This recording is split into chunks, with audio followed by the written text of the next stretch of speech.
Sa Psalms chapter 67 verse 5 to 7 na pinamagatan ni Kuya Jerril na United in Praise. So mga kapatid, ang isang nakikita niyo po ba ere? Hallelujah. Ito po ay isang parang Crayola na sign pen o ano. So ito po ay hindi niyo mapatatayo ng mag-isa sa inyong palad. Kapag yan ay inilagay mo sa iyong palad, hindi mo yan kayang patayuin.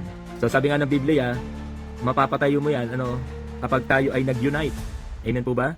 Kapag tayo ay nagkaroon ng mga kapatid sa Panginoon. So ito po, ang dami na nila eh. Hallelujah. So ayan, ito po. Ayan, marami na sila. Pero ayaw pa rin niya tumayo. Kahit marami na. Ayan, praise the Lord.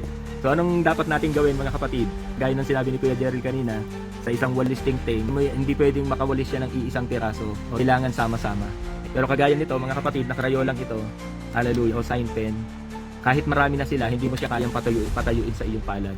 So anong kailangan natin gawin? Kailangan natin ng magbubuklod sa atin.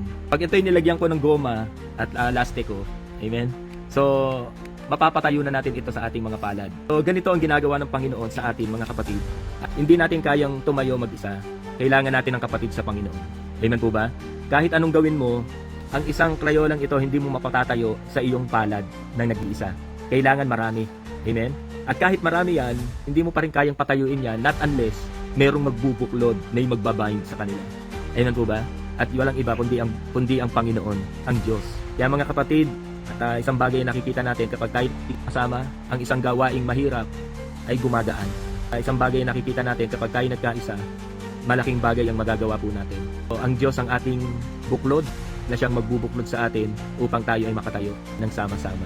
Amen po ba?